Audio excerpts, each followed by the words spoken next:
أعوذ بالله من الشيطان الرجيم بسم الله الرحمن الرحيم لا ينهاكم الله عن الذين لم يقاتلوكم في الدين ولم يخرجوكم من دياركم أن تبروهم وتقسطوا إليهم إن الله يحب المقسطين.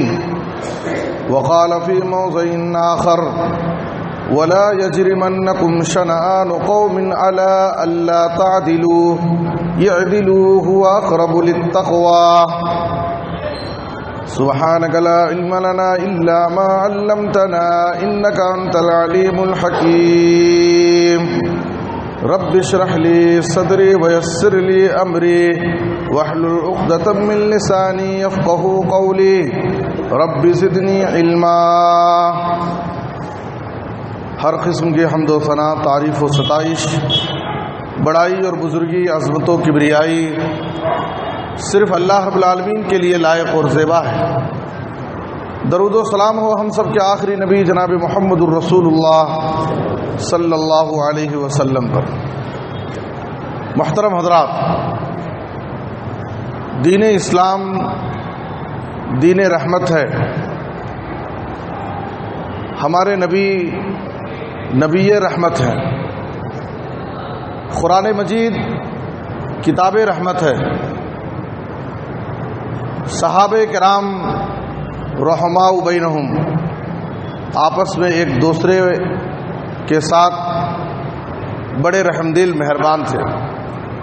وہ حلقہ یاراں تو بریشم کی طرح نرم، رزم حق و باطل ہے تو فولاد ہے مومن. اللہ تعالیٰ خود رحمان الرحیم ہے، بلکہ ارحم الراحمین ہے.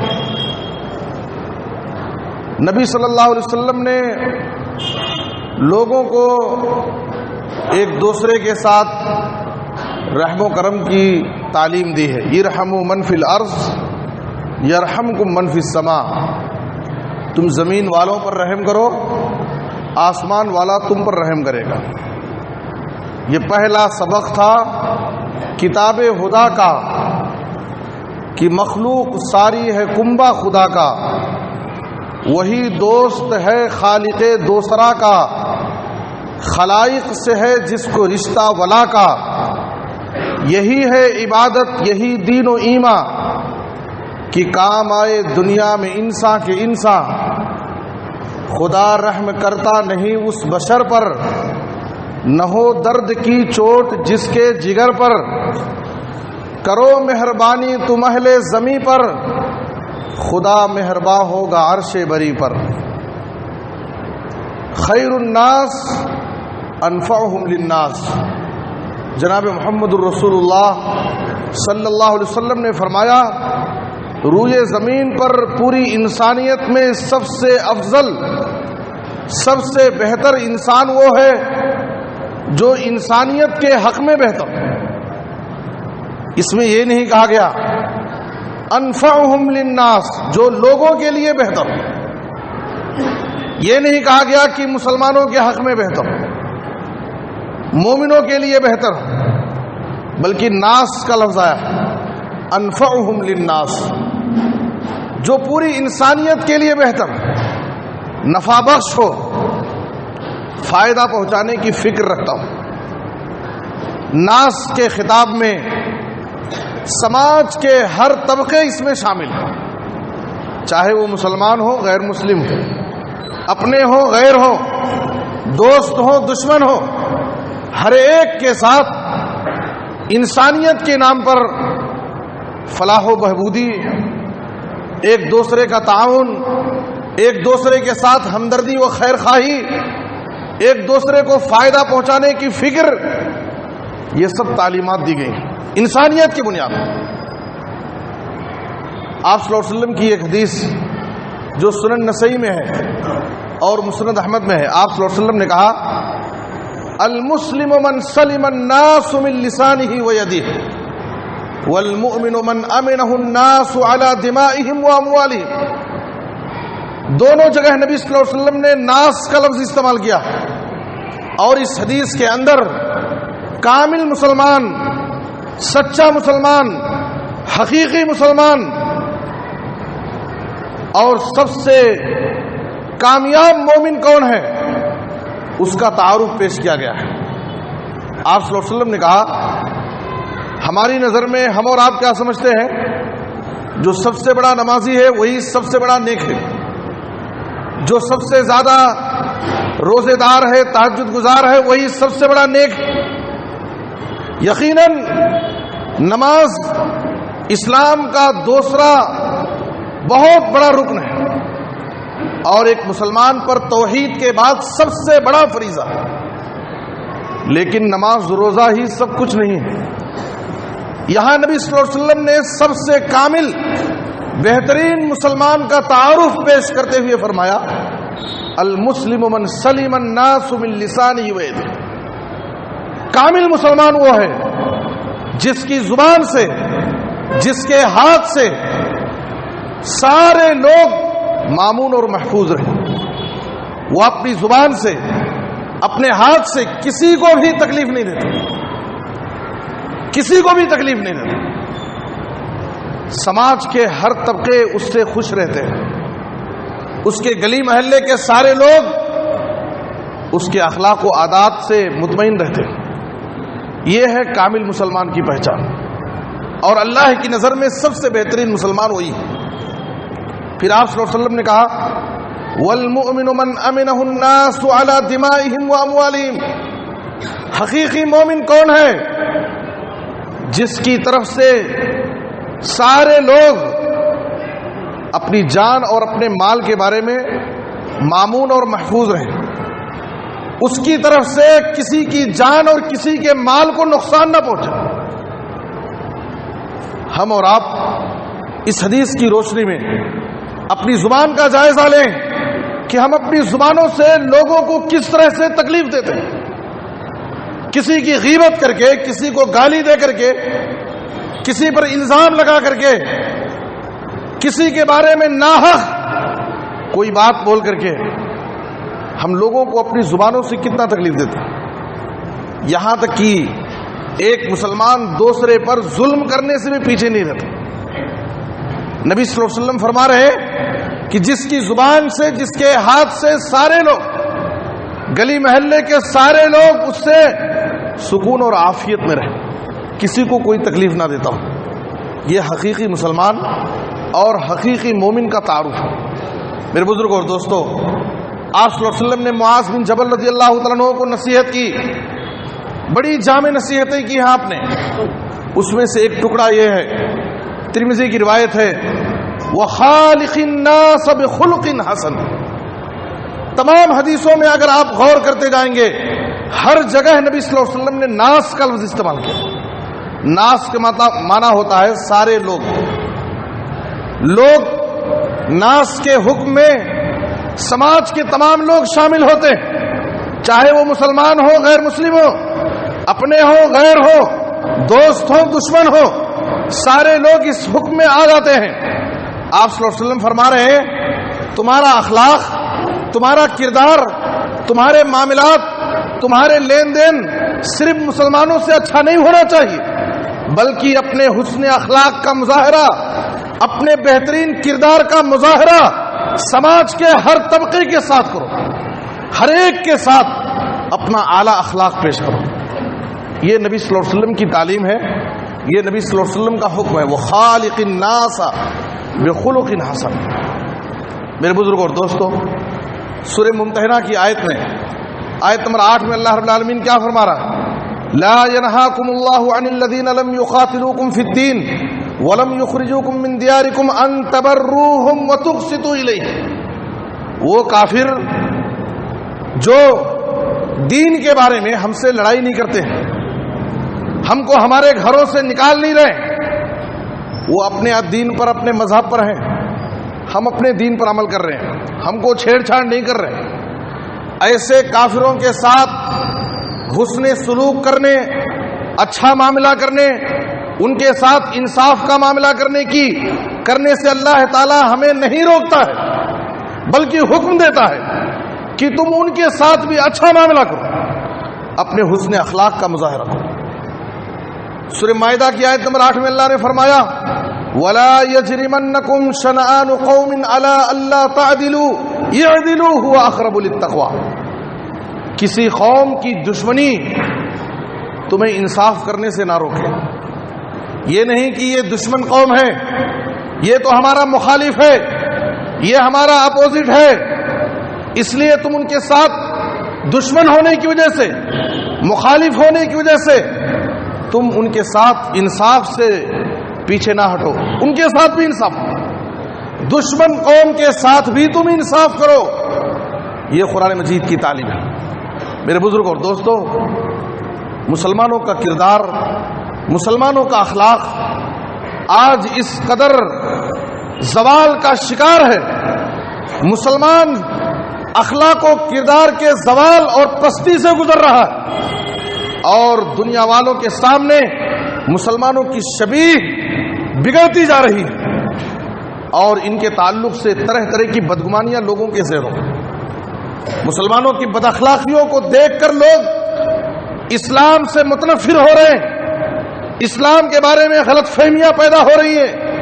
ضرورت اس بات کی ہے کہ مسلمان عملی طور پر دین رحمت کی تعلیم رحمت کو عام کرنے کی کوشش کریں۔ مسلمان اپنے اخلاق و کردار سے دنیا والوں کے سامنے اسلام کی دعوت پیش کریں، اور یاد رکھو سب سے بڑی دعوت لوگوں کو بیان کرنا، لوگوں کے سامنے خطاب کرنا، تقریریں کرنا، اسٹیج قائم کرنا، جلسے جلوس کرنا، یہ سب سے بڑی دعوت نہیں۔ سب سے بڑی دعوت مسلمان کے کردار کی دعوت ہے، مسلمانوں کے اخلاق کی دعوت ہے۔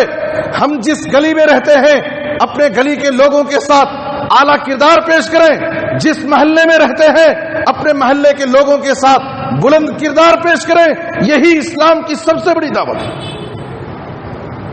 سخت جانی دشمن، اپنے دل میں سخت نفرت رکھنے والا انسان بھی ہمارے تعلق سے، اسلام کے تعلق سے اس کی ساری غلط فہمیاں ختم ہو جائیں، ساری غلط فہمیاں ہو جائیں۔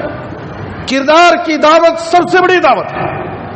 ہمارے نبی جناب محمد الرسول اللہ صلی اللہ علیہ وسلم نے دین کی دعوت پیش کرنے سے پہلے، توحید کی دعوت پیش کرنے سے پہلے، اللہ کے عذاب سے ڈرانے سے پہلے اپنا کردار پیش کیا۔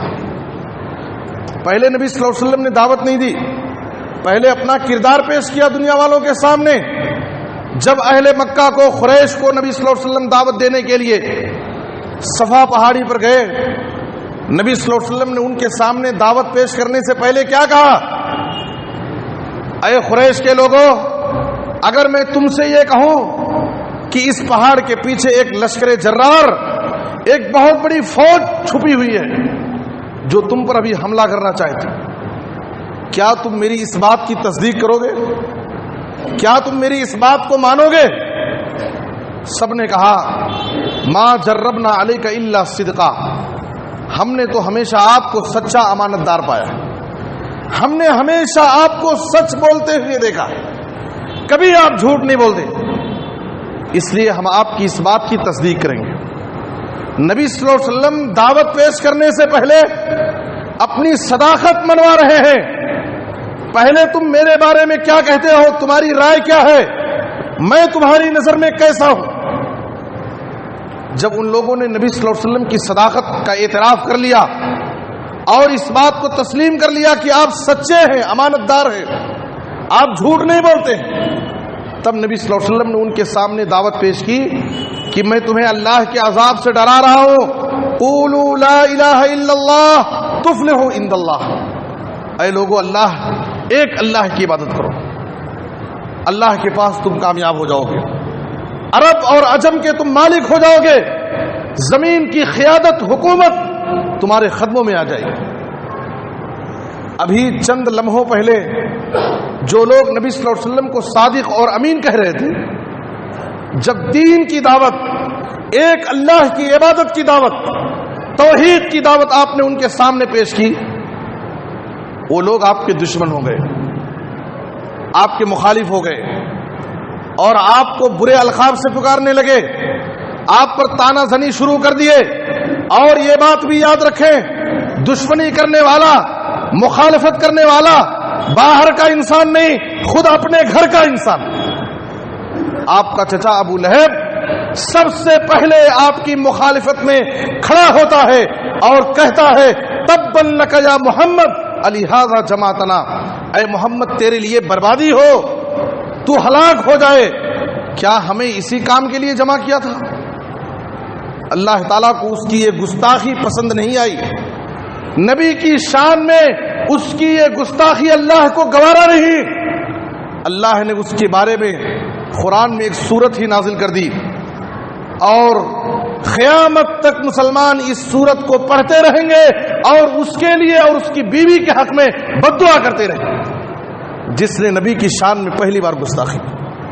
میرے بزرگ اور دوستو، میں عرض یہ کرنا چاہتا ہوں، دنیا والوں کے سامنے اسلام کی بات کرنے سے پہلے، قرآن کی دعوت دینے سے پہلے، دین کی دعوت دینے سے پہلے ہمیں کردار کی دعوت پیش کرنا ہے، عملی طور پر ہمیں بتانا ہے کہ مسلمان کس دین پر عمل کرتے ہیں۔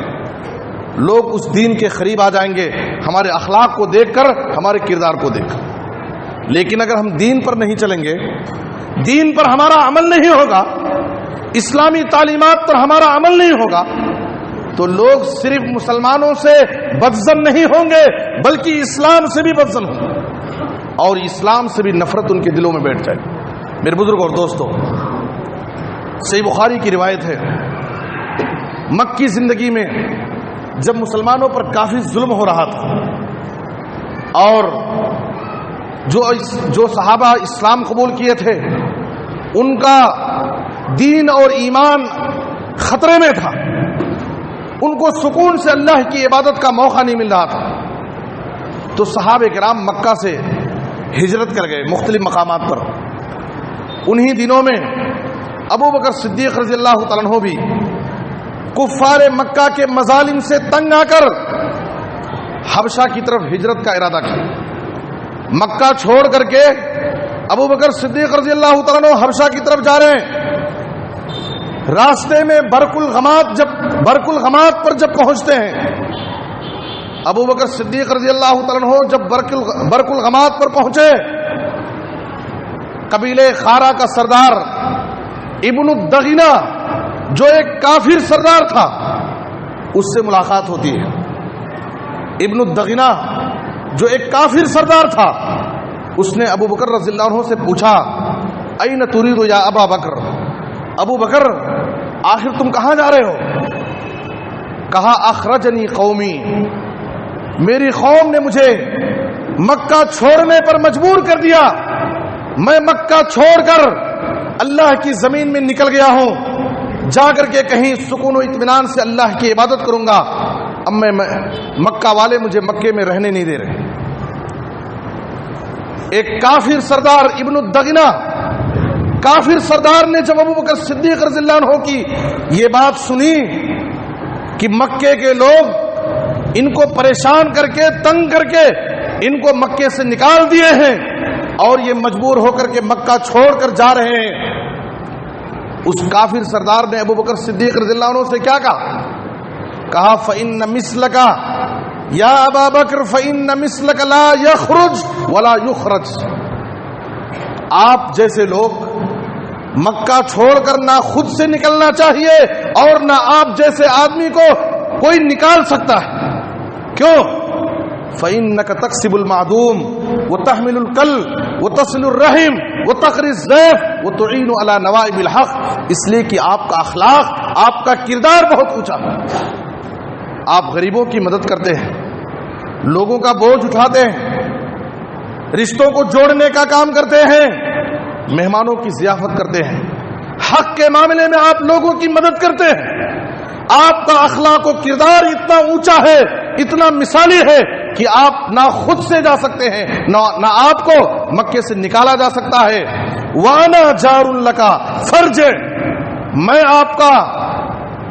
آپ کی مدد کروں گا اور میں آپ کا سپورٹ کرتا ہوں، آپ کو میں پناہ دیتا ہوں، آپ واپس میرے ساتھ چلیے اور مکے میں رہ کر کے آپ سکون و اطمینان سے اللہ کی عبادت کیجیے۔ ایک کافر سپورٹ کے لیے ان کو پناہ دینے کے لیے کھڑا ہو جاتا ہے اور اس بات کی ضمانت اور گارنٹی لیتا ہے کہ آپ مکے میں رہ کر کے سکون و اطمینان سے اللہ کی عبادت کیجئے، اس لیے کہ نہ آپ کو خود سے جانا چاہیے، نہ آپ کو کوئی نکال سکتا ہے، اس لیے کہ آپ کا اخلاق بہت اچھا ہے۔ میرے بزرگ اور دوستو، دنیا والوں کے سامنے، اپنے پاس پڑوس کے لوگوں کے سامنے، گلی محلے کے لوگوں کے سامنے ہمیں یہی اخلاق پیش کرنا ہے تاکہ ہر ایک ہم سے بھی قریب ہو اور ہمارے ذریعے ہمارے اخلاق کو دیکھ کر کے اسلام سے قریب ہو۔ کردار کی دعوت سب سے بڑی دعوت ہوتی ہے۔ میرے بزرگ اور دوستو، آج مسلمانوں کا کردار، مسلمانوں کا اخلاق، مسلمانوں کے معاملات، مسلمانوں کے لین دین اس قدر خراب ہو چکے ہیں کہ مسلمان بدنام ہے، سماج و معاشرے مسلمان بدنام ہے۔ علامہ اقبال نے بہت پہلے رونا رویا تھا، وضع میں تم ہو نصارہ تو تمدن میں ہنود، یہ مسلمان ہے جنہیں دیکھ کے شرمائی ہو۔ مسلمان اپنی بد اخلاقی کی وجہ سے، اپنے برے معاملات کی وجہ سے، اپنے لین دین کی خرابی کی وجہ سے آج سماج اور معاشرے میں بدنام ہے اور ان کو نفرت کی نظروں سے دیکھا جا رہا ہے۔ اپنے گھر کے قریب کوئی ان کو گھر کرائے پہ دینا پسند نہیں کرتا، اپنے گلی میں کوئی ان کو دیکھنا گوارا نہیں کرتا، ان سے کوئی لین دین کرنا پسند نہیں کرتا۔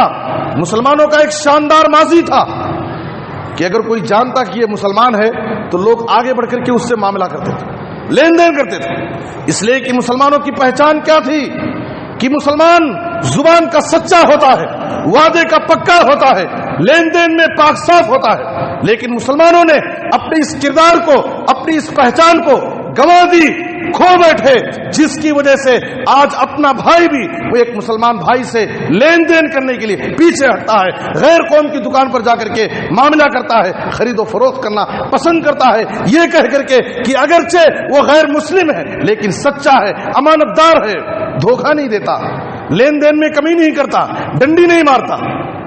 غیر قوم کے پاس جا کر کے ہم سکون و اطمینان سے اپنا معاملہ کر رہے ہیں، لین دین کر رہے ہیں، خرید و فروخت کر رہے ہیں، لیکن اپنے مسلمان بھائی سے معاملہ کرنے میں ہم کو ڈر ہے، اطمینان نہیں۔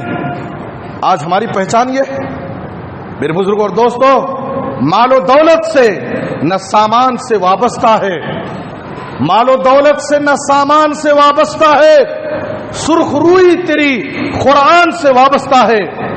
حسن کردار کو پہچان بنا لے اپنی، حسن کردار کو پہچان بنا لے اپنی، تیری عزت اسی پہچان سے وابستہ ہے۔ اگر واقعی مسلمان اپنے اخلاق و کردار کو سنوار لیں، درست کر لیں، اس زمین پر اللہ تعالیٰ نے ان کے لیے عزت، ان کے لیے مدد، ان کے لیے قیادت کا وعدہ کیا ہے۔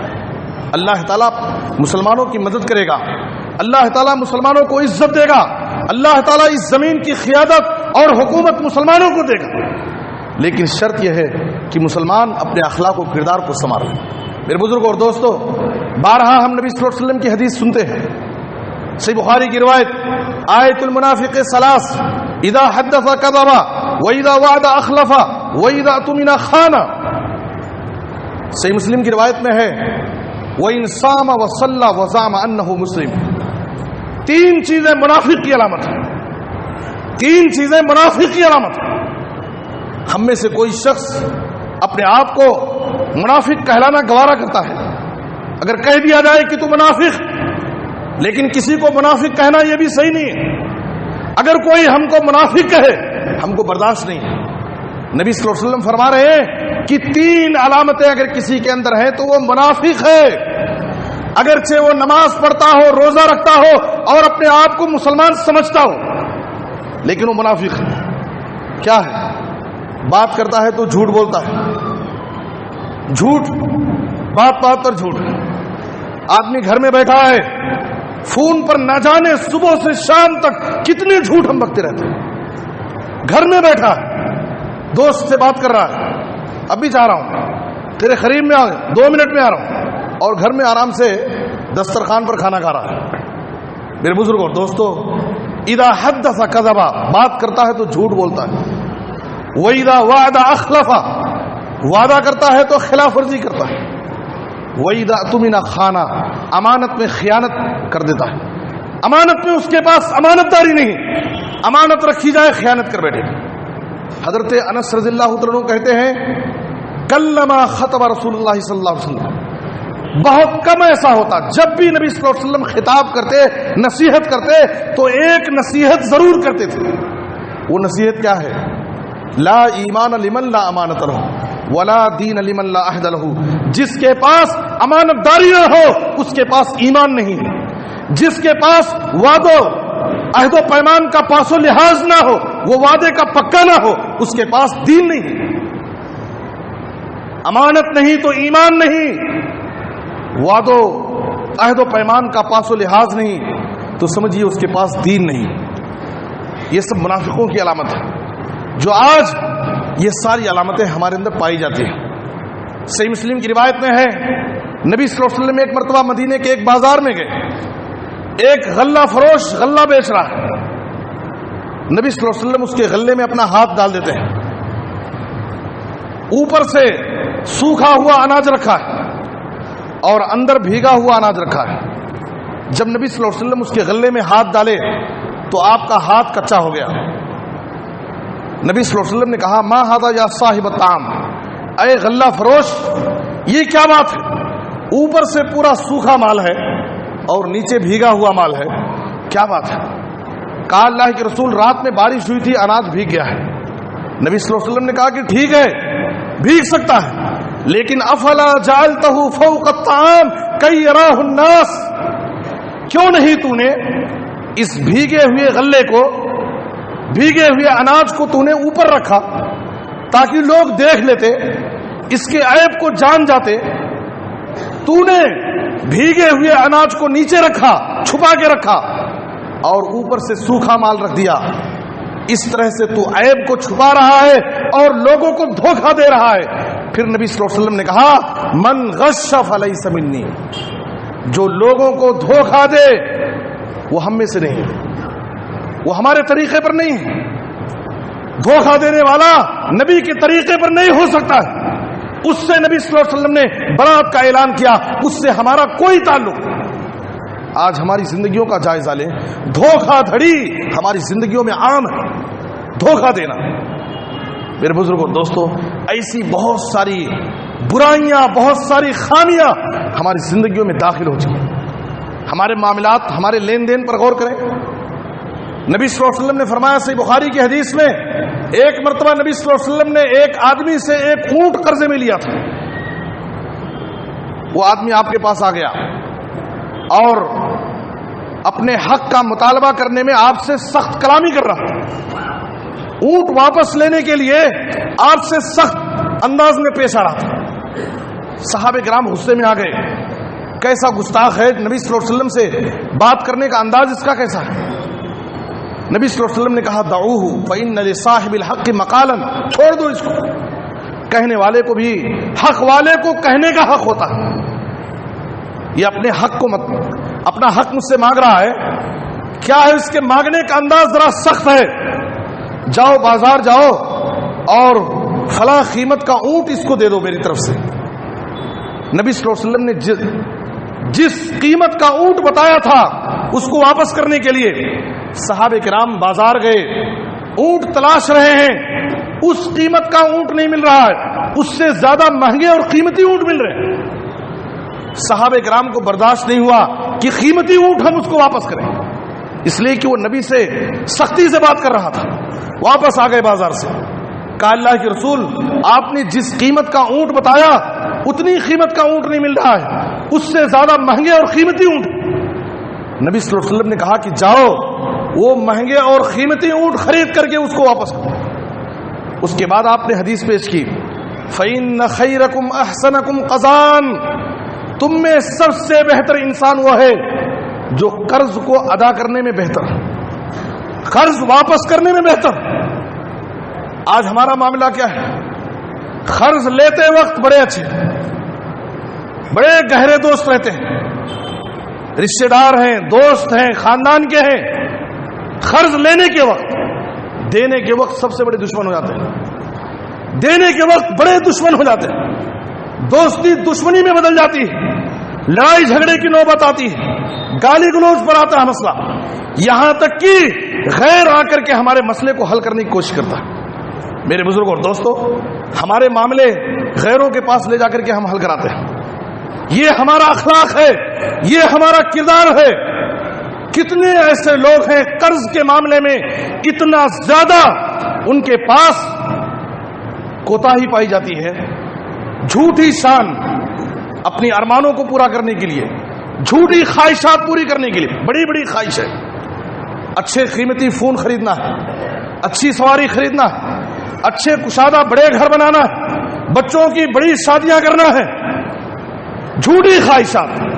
اللہ تعالیٰ نے جتنا ہم کو دیا ہے اتنے میں ہم زندگی گزاریں اور اللہ کے فیصلے سے راضی رہیں، لیکن جھوٹی خواہش اپنی ناک اونچی رکھنے کے لیے، اپنی شان کے لیے ایک آدمی قرض لیتا ہے اور سود پر قرض لیتا ہے اور اس طرح مقروض ہو جاتا ہے کہ دنیا سے جاتا ہے، قرض کا بوجھ اس کے اوپر لدا رہتا ہے اور ایک انسان اس کو اپنی کمال سمجھتا ہے۔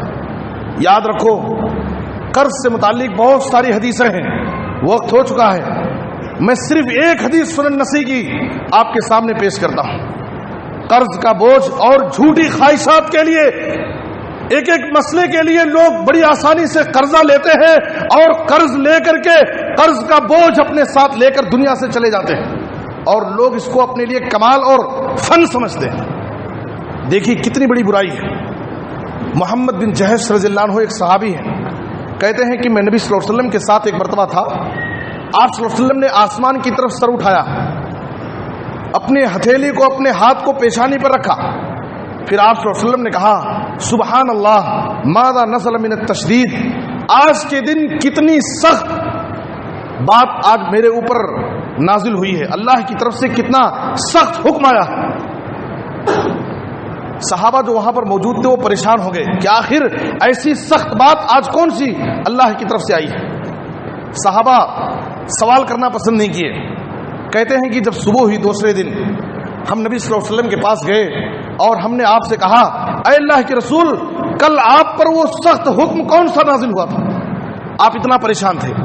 تو نبی صلی اللہ علیہ وسلم نے یہ حدیث پیش کی، والذی نفسی بیدہ، قسم ہے اس ذات کی جس کے ہاتھ میں میری جان ہے، لو ان رجلا قتل فی سبیل اللہ ثم احیا ثم قتل ثم احیا ثم قتل وعلیہ دین ما دخل الجنہ حتی یقضى عنہ۔ آپ نے کہا کہ اگر ایک آدمی اللہ کی راہ میں لڑتے ہوئے شہید کر دیا جائے، پھر اس کو زندہ کیا جائے، پھر وہ اللہ کی راہ میں لڑے، پھر شہید کیا جائے، پھر اس کو زندہ کیا جائے، پھر وہ شہید کیا جائے، تین مرتبہ شہادت کا اس کو مقام مل جائے۔ اگر مان لیں ایسا ہو کہ تین مرتبہ اللہ تعالیٰ اگر اس کو شہادت کا موقع دے دے اور اس کے اوپر قرض کا بوجھ ہے، وہ جنت میں اس وقت تک نہیں جا سکتا جب تک اس کی طرف سے اس کا قرض ادا نہ ہو۔ میرے بزرگوں اور دوستوں، قرض کے بوجھ کے ساتھ اس دنیا سے جانے والے، کیا تمہارے پاس شہادت سے بڑی نیکی ہو سکتی ہے؟ ہمارے پاس نمازیں ہیں، روزے ہیں، زکوٰۃ ہے، صدقہ ہے، حج ہے، قربانی ہے، شہادت جیسی بڑی عبادت، ایک آدمی جب اللہ کی راہ میں شہید ہوتا ہے اس کے سارے گناہ معاف ہو جاتے ہیں۔ یغفر للشہید کل ذنب الا الدین، سوائے قرض کے، سوائے قرض کے۔ اسی لیے شہید جو اللہ کی راہ میں شہید ہوتا ہے اس کی نماز جنازہ نہیں پڑھی جاتی، نماز جنازہ نہیں پڑھی جاتی۔ کیوں؟ شہادت خود ایک اتنی بڑی نیکی ہے کہ اس کے گناہ معافی کے لیے کافی ہے، وہ شہید ہو گیا، اس کے سارے گناہ معاف ہو گئے سوائے قرض کے۔ قرض کا معاملہ اتنا سنگین ہے، ہماری خواتین کو چاہیے کہ اپنے شوہروں کو اس بات پر مجبور نہ کریں کہ وہ قرض لے کر کے اب ان کے ارمانوں اور ان کی خواہشات کو پورا کریں۔ ایک شوہر کو حلال روزی پر بس کرنے میں، کافی کرنے میں اس کی بیوی کا بہت بڑا کردار ہو سکتا ہے، اور حرام راستے پر لے جانے میں عورتوں کا بہت بڑا کردار ہوتا ہے۔ عورت کو چاہیے کہ قناعت کی زندگی گزارے، شوہر کی جو حلال روزی ہے اسی میں کافی، اسی میں قناعت کر لے اور بقیہ مال میں اللہ سے برکت کی دعائیں کرے۔ لیکن اپنے شوہر کو حرام کا راستہ ہرگز نہ دکھائے، قرض لینے پر اس کو مجبور نہ کرے، اور ہم مجبوری میں قرض لیں اپنی شان دکھانے کے لیے، خواہشات پوری کرنے کے لیے قرض نہ لیں، اس لیے کہ ہمیں نہیں معلوم کہ ہماری زندگی کا چراغ کب بجھ جائے، ہم کب کسی حادثے کا شکار ہو جائے، موت کے حوالے ہو جائے اور قرض کا بوجھ ہمارے اوپر باقی رہ جائے، اور جب تک ہمارا قرض ادا نہیں ہوگا ہمارا معاملہ اللہ کے پاس معلق رہے گا، اور ہمارے وارثین کو، ہمارے بچوں کو پتہ نہیں، ان کو اللہ توفیق دے گا وہ ہمارے قرضے ادا کریں گے یا نہیں، اور ان کو معلوم ہوگا یا نہیں۔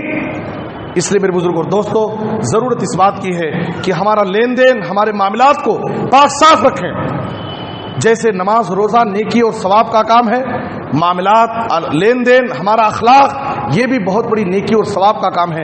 اللہ سے دعا ہے کہ اللہ تعالی ہمیں عبادات کے ساتھ اپنے معاملات کو پاک صاف رکھنے کی توفیق عطا فرمائے۔ اللہ تعالیٰ نماز روزے کی پابندی کرنے کے ساتھ ہمیں اپنے اخلاق و کردار کو سنوارنے کی توفیق عطا فرمائے۔ اے اللہ تو ہمیں ہر ایک کے ساتھ بلند اخلاق کا مظاہرہ کرنے کی توفیق عطا فرما۔ اے اللہ جو بھی پریشان حال ہیں ان کی پریشانیوں کو دور فرما، جو مقروض ہیں انہیں ادائیگی قرض کی کوئی آسان سبیل پیدا فرما۔ اے اللہ جو بیمار ہیں انہیں شفاء عاجل کامل عطا فرما۔ اے اللہ پورے عالم میں اسلام اور مسلمانوں کو عزت، ترقی اور غلبہ نصیب فرما۔ ہر جگہ جہاں بھی مسلمان مظلوم ہیں اے اللہ ان کی غیبی مدد فرما، کتاب و سنت پر عمل کرنے کی توفیق دے، ہر قسم کے حادثات سے، بلاؤں، آفتوں، بیماریوں، پریشانیوں سے محفوظ فرما، جب تک زندہ رکھ اے اللہ کتاب و سنت پر عمل کرنے کی توفیق دے، خاتمہ ہو تو خاتمہ بالخیر، کلمہ توحید پر وفات دے، آمین تقبل یا رب العالمین۔ وصلی اللہ علی نبینا محمد وآلہ وصحبہ اجمعین۔ بارک اللہ لنا ولکم فی القرآن العظیم ونفعنی وإیاکم بالآیات والذکر الحکیم، انہ تعالی جواد کریم ملک بر رؤوف الرحیم۔